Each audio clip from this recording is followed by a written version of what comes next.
Hey guys, it's Chad Larson with MLD Wealth. This is a special episode of MLD Money Matters, along with our Allocator Series. This is Inside Private Credit, and today I'm joined by Ryan Dunfield, CEO and founder of SAF Group.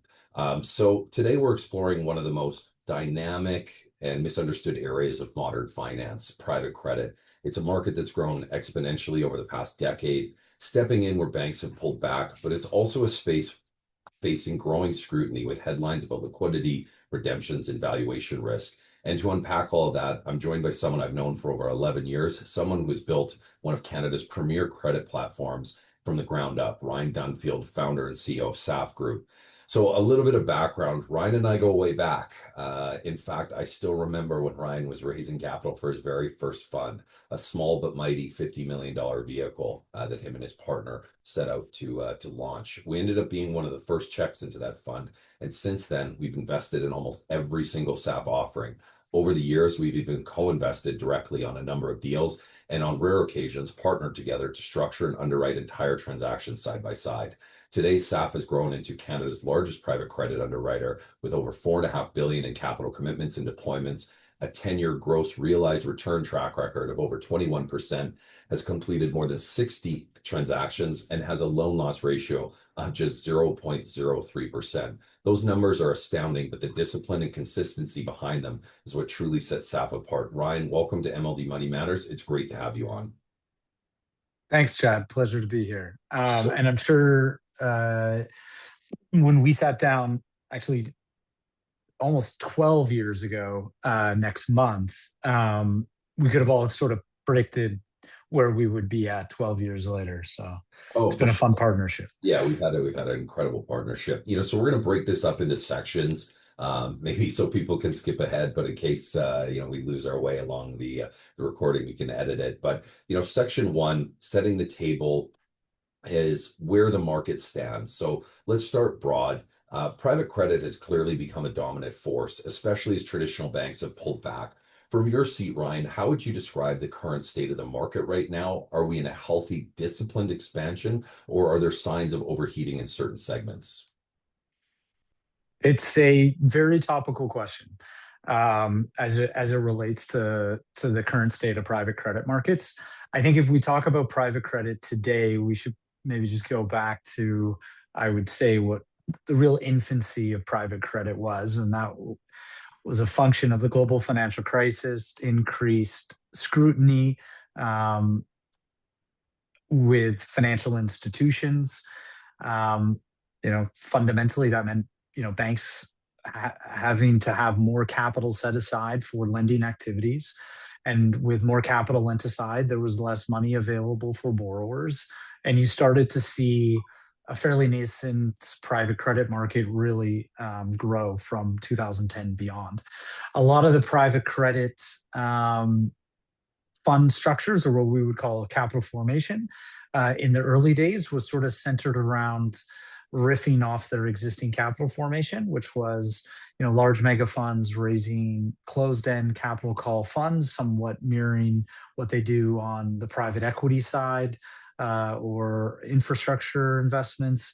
And about around 2017 to 18, really with Apollo leading the way, we saw mega funds start to create more permanent capital vehicles, and mainly through purchasing controlled positions inside of US onshore and offshore insurance businesses.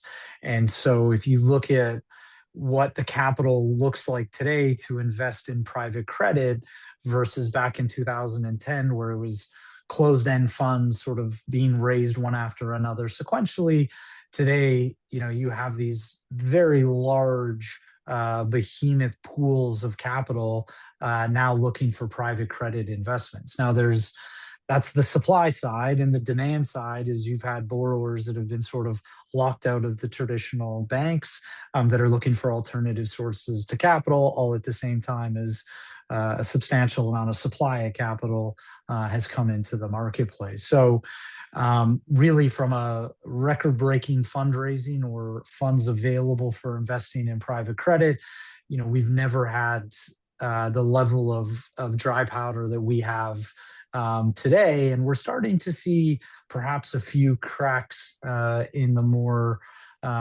sort of nooks and crannies of the private credit markets that really perhaps wasn't there, 5 or 6 years ago, which we could maybe put our thumb on the button of too much capital too quickly, or perhaps we're seeing signs in default rates in the credit markets that are starting to uptick, and credit is kind of the first that sort of shows its signs if we're heading into a recession. Gotcha.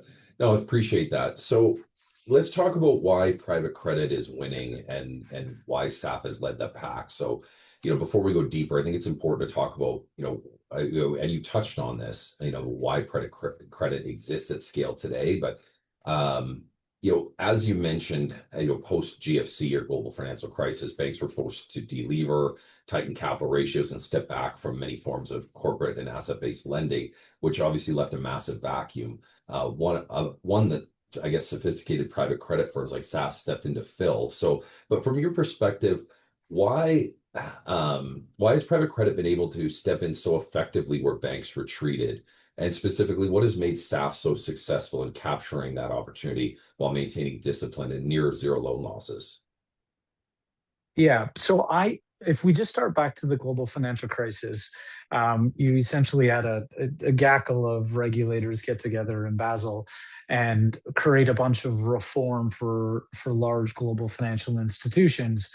And the purpose of that reform was to stabilize the financial markets. And one of those outputs of these new rules was having more risk retention, or sort of the spirit of risk retention. And more risk retention with financial institutions mean more capital. And so to get a return on your equity as a bank, you need to charge a higher interest rate, or you're going to have to sort of exit those types of credit activities almost in its entirety because the return on equity isn't sufficient for relative to your other activities. Whilst the banks were sort of pulling back or having to put more capital aside, we saw the last 10 years of a 35-year cycle of rates going lower. So, at the same time as the banks, weren't able to sort of step into some of these markets as they had traditionally done prior to the GFC, you also had a large part of both the institutional and the non-institutional market look for yield. And so that made sort of capital formation, relatively simple, given that there was this excess demand from investors, looking for yield, where the marginal cost of capital, was quite high at the banks because they needed to recover that return of equity that wasn't there. Yeah. In the meantime, lower interest rates was, for those last 10 years, was driving an expansion cycle in the business community. And so you had businesses and borrowers that needed capital at a fair cost. Yeah, it's interesting, and we'll probably go on a riff near the end of this. And Ryan and I have spirited conversations all the time. Ryan, and we'll touch on this later. Yield is almost like a dangerous word that's sloshed around in the retail land so often, where people are fixated on yield. But I want to talk about structure, over yield. It's kind of a great segue. So at MLD, we say all the time that structure beats story. And in private credit, structure determines everything: liquidity, risk, and ultimately investor outcomes. Can you walk through our listeners some of the key differences between closed-end, evergreen, and internal fund structures? And even, I guess, even touch on some of the, I guess, not so much on the thematics, but on the structures of SPVs and LPs, and why understanding the liquidity and duration design of a vehicle is more important than just chasing yield. Sure. Well, I may just start on, like, we're using the word private credit, but it's quite a large umbrella. So, like, what fits inside of private credit? And I think of, a lot of folks' first introduction to private credit is, hey, a guy needs a second mortgage to go buy a home, or a business is struggling with the banks, and so we're going to be a hard money lender and give that business some money. And often those rates can be quite high, especially on an annualized basis. So if you, inside of private credit, you can have very low A-rated sort of private credit risk, where you're sort of lending in strategies that have very bankruptcy remote, isolated assets. You go get third party rating agencies to rate that private credit, and you can invest in that private credit. It's private because it doesn't have a QSIP, it doesn't trade. As an investor, you're intending to hold that through maturity. And then you go to the other side of the spectrum, which is the spectrum of distressed credit. You're buying bonds at deep discounts, with the sort of Predatory lending. emphasis. Well, the emphasis to equitize that credit, use the credit arrangement to, end up owning up the company. Yeah. And there's a lot of different credit in between. We tend to call direct lending to corporates, and we call opportunistic, perhaps thematic sort of investing. ADF is over here when we were speaking of rated investments. You have mezzanine, which would be coupons plus warrants or equity kickers. Yeah. Okay. So that's when a we great think, point. Yeah. It's like I don't know the age of all the listeners, but it's there's a gobstopper of different flavors inside of these buckets. Once you start licking, there's just many different flavors and colors. indeed. Yeah. And so I think with that, you have to take into account then the structure. So Yeah. like if you're investing in distressed or mezzanine investments that come with a bunch of equity kickers, you probably shouldn't be in a liquid evergreen fund because the investments don't really match. So needless to say, the three main sort of forms of vehicles that are most popular would be capital call funds. So you raise a pool of capital, investors commit to it, you call that capital typically over 3 to 5 years. Upon the investments realizing, you send that capital back to the investor. You then have sort of like that semi-permanent vehicle of an interval fund.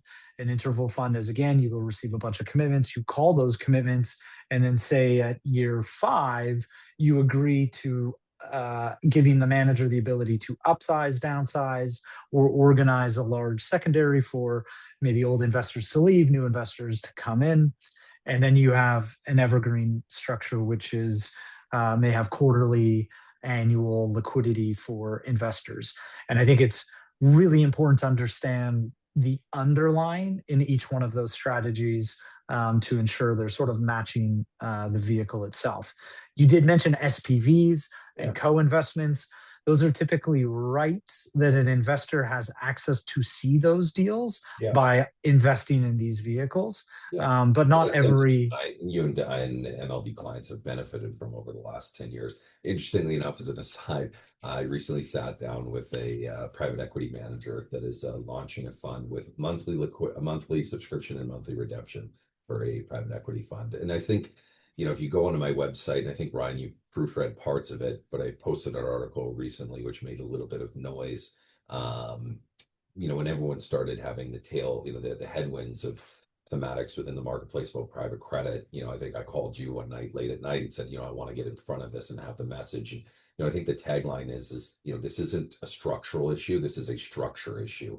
And I think there's just so many mispairings of investors understanding and educate and the advisors' education and around how they allocate to the sector and segment, vis-a-vis what they're invested in. So it's, the devil is in the details, and we, I guess, farm that out or abscond that to you and how you guys earn your living to do the plumbing and the investment and the diligence and the monitoring. But understanding and pairing the right structure with client capital is paramount to achieving better outcomes. Yeah, indeed. And there are fancy wrappers that can allow you to have the liquidity desires that the underlying investor may look for, where you can have large institutional accounts pair up with your evergreen structures, where you as the manager have the right to sell down positions so that if there is a wave of redemptions, you've got accounts or large institutions that are already long the risk and happy to buy more, but it's going to come at a cost. And if you want to have the ability to sort of sell down the investment at the manager's will to meet, a potential redemption, you're going to pay for that, whether it's being used or not. That's a great point.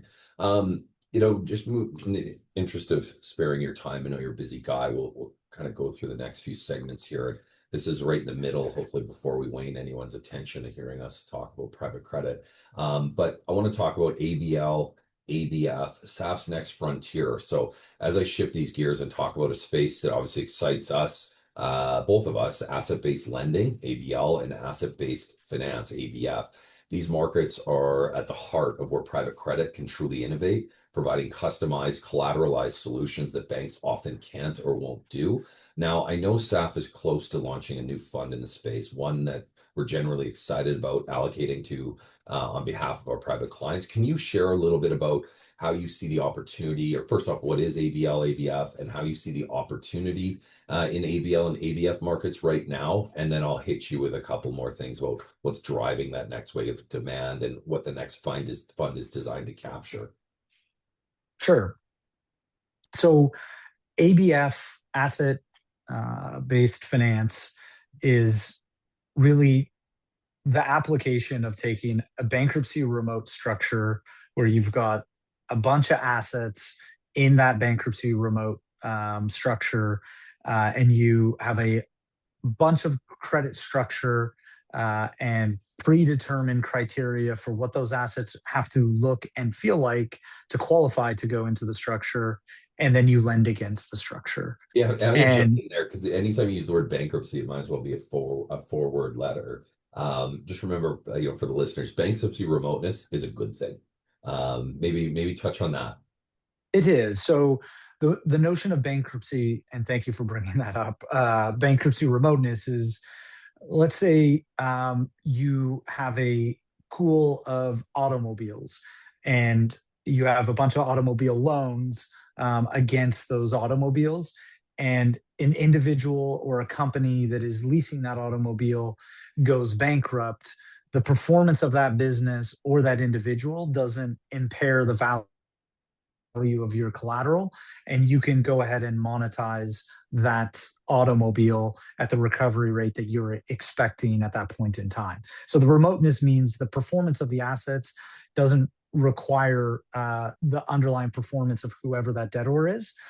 The other thing that you get the benefit of is it's separate from the business of originating all of these deals. So if the originator of these assets or pools goes out of business, you have a third party servicer and you don't require that originator, which is also quite important because the originator is often the equity inside of these structures. So having some ability to segregate those duties is important. Awesome. Ultimately, the asset base can be, automobiles, credit cards, mortgages. It can be related to aerospace, so airplanes and engines.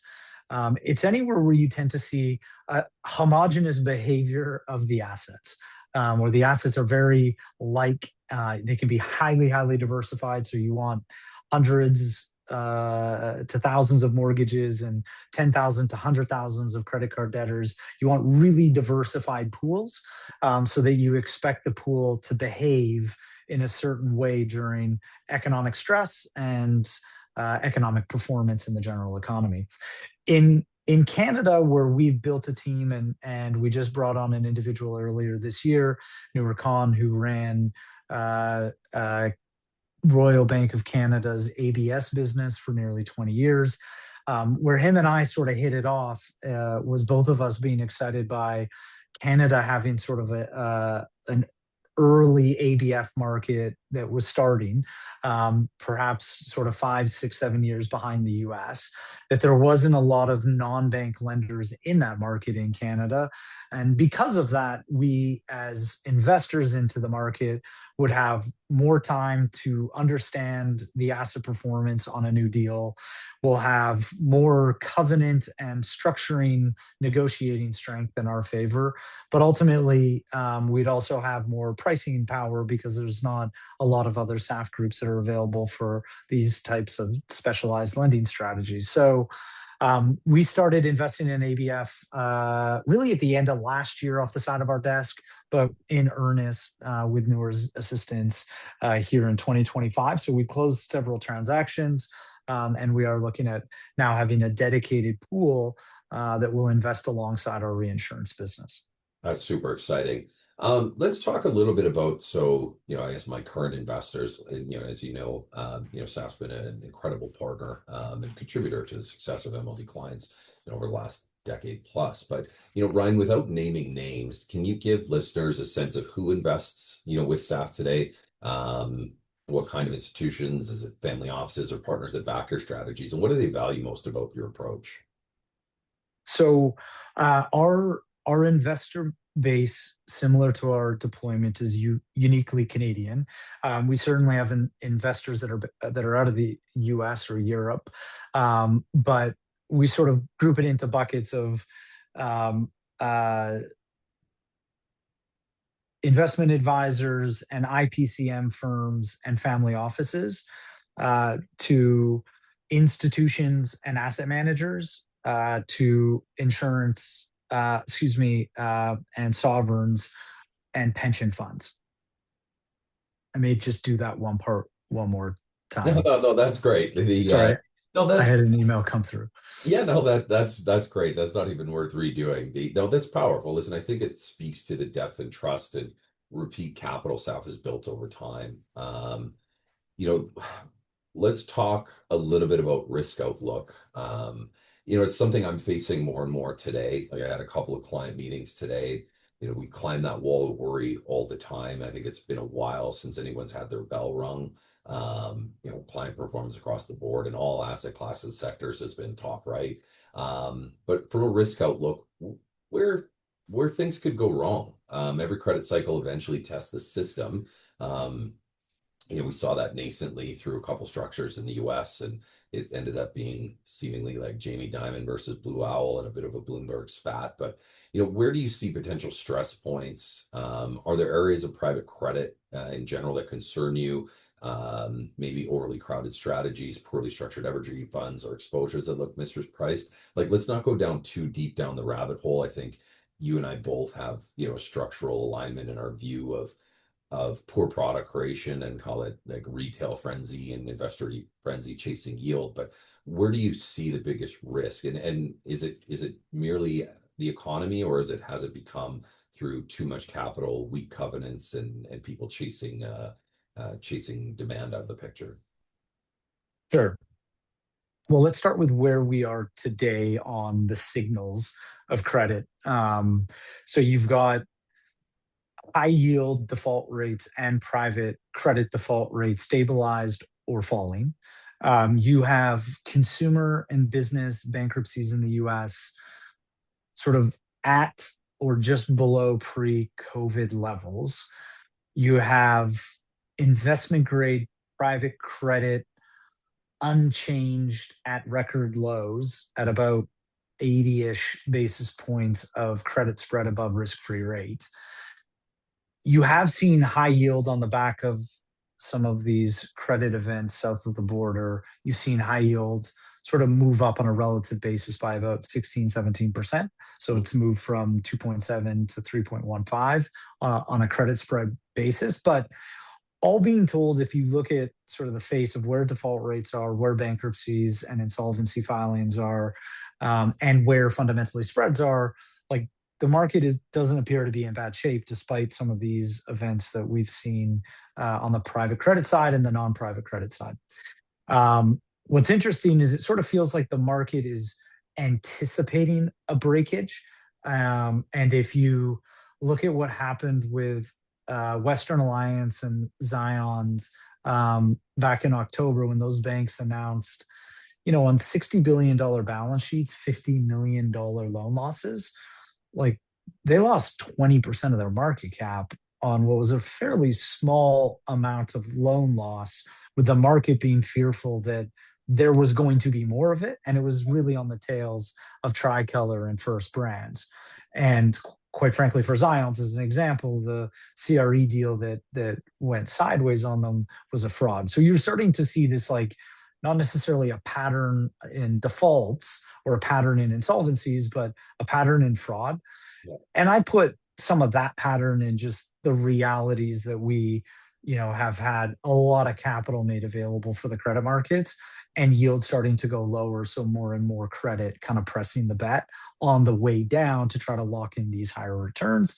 You hear during the cockroach arguments of Diamond and Blue Owl talk about um, uh, some of the lax underwriting that is creating some of these frauds, and I do think there's some of that, and you would have seen it inside of, in particular, the first brands deal where you had some really sophisticated parties get double pledged, meaning there was a purchase order receivable sort of financed by this sophisticated party and this sophisticated party, which can really only happen if you don't have proper surveillance and closing procedures in place. All of that seems somewhat symptomatic of a market that's maybe just moving a little bit too quickly. But if So we take a big step back, one thing I would say that's just very different about today's credit markets than, say, the credit markets of 2007 is there's a lot less leverage in the system. Ignore the sort of insurance balance sheets that are being owned by these GPs, but banks are highly regulated, highly levered entities that are funded with same day deposits. These private credit, firms and funds are typically set up with near permanent type capital, capital that can't exit, that are usually levered 1 to 1, maybe 2 to 1. So much less leverage in the system, much more stable. If you think of the daily deposit equivalent, these are capital commitments that are typically signed up for 5, 10, 15 years. yeah, okay. That's great. So the opportunity and where the next decade still belongs to private credit. Like I get, we definitely get drunk on our own juice all the time, and it's definitely we've had this kind of golden area. So despite the noise, it feels are we still in this golden era for disciplined credit investors, higher base rates, tighter bank lending, better covenants, and firms like SAF positioned with scale and experience? Where do you see the biggest opportunities over the next 3 to 5 years? And it feels like an old question, because I would say like there's definitely a dominated theme that we're nearing the end, of this golden era. And how should investors think about building exposure intelligently from here? So I guess this is a bit of a tee up of how to diversify within this massive umbrella between private credit. Yeah, a lot of the private credit capital that's been raised has been in the hands of very few but hyper sophisticated firms. And I think all last week, all the heads of those firms said the era of 10% private credit returns is over. Yeah. And so when I think of these really sophisticated organizations, do I see them slipping on a bunch of risk banana peels? No. What becomes the trade-off of too much capital then? It's likely going to be just tighter spreads. Yeah. And again, I don't see them sort of losing their discipline around underwriting, but spreads are going to get pressed. So I do think for the Canadian investor that's looking at some of these larger private credit managers, they got to understand what is it that they're buying. Like, are these strategies Yeah, particularly trailing different? returns are not indicative of future performance, and we're seeing a lot of that already. No. And are they, with so much capital slopping around, are you seeing the generic competitive private credit strategies? Or are you getting to see the unique secret sauce private credit strategies that really built these firms? Yeah. My gut tells me is that secret sauce private credit often tends to stay with their biggest and best accounts that have supported them for the past 10 to 15 years. I don't think terribly different than our relationship, Chad. Yeah. No, okay. No, that's super fair. It's probably not and we won't spend a lot of time in this pontificating and postulating. And so as I know SAF has grown, I've always waved my hands above my head and like doing the panic thing, making sure that Ryan and the SAF team, remember us, remember us, down the road. But when I do see a lot of um, call it brand huddling. Some of the big guys have come up here north of the border, and I see a lot of advisors, slapping logos around and going these shopping and fishing lists to, rub up against shoulders these big institutions. It's pretty. It would be naive to think that we're not just getting a lot of the generic, the feeders into the kind of the big engine. But on closing reflections, Ryan, before we wrap up, and after more than a decade of partnership, I can say firsthand that SAF's consistency, discipline, have truly been unmatched. And if you had to summarize a single most important truth about private credit that most investors still misunderstand, what would it be? I hit you with one. You could tell everyone just to have an amazing investment advisor like MLD if you need. That will certainly hedge. Look, I think what I would see on Main Street, the biggest misconception is not understanding what the fair return for the risk should be inside of private credit. And we talked about that a little bit earlier of like the umbrella of private credit. And there are so many strategies with return expectations. But, if we can generate, on a low risk direct lending 10%, and you're investing in a mezz fund with warrants generating 10%, Yeah. the quality of the return differential is staggering. And so, It's that know your return. That's Ryan. That's a really let's say it's just not mentioned a lot more. I think the quality of return is something, and this is what I was going to tee into earlier was Ryan and I, always reports to me in IRR. And I said, like, people can't go pay their bills with IRR. They need, what is the, total return? And, Ryan speaks to me in MOIC, multiple invested capital. These are institutional and sovereign and very sophisticated terms. And too often people are chasing a return profile or a synthetic structured yield. And when I'll give the example, if you can get 8% on a basket of second mortgages or 10% on a first lien detachment, with low loan to value and a large pool of real estate assets, the delta, aside from just an outsized return profile, is the stability and security. So we've always talked about, within alternatives investing alone, is we're really capturing the complexity and illiquidity premium and finding mhm. incredible partnerships with groups like yourself that we trust, that we've worked with, or that have a proven track record. But listen, thank you so much again for joining me. It's always a privilege to garner some of your time to learn from you, from what you and your team continue to build and perform for us. So again, for our listeners, SAF is the SAF story is a reminder that structure, underwriting discipline, and alignment matter more than ever. Again, a 10-year gross return of realized investments of over 20%, with over 60 transactions completed, and a loan loss ratio of just 0.3%. Those aren't marketing numbers. Those are just the results of sound, repeatable process and prudent risk management.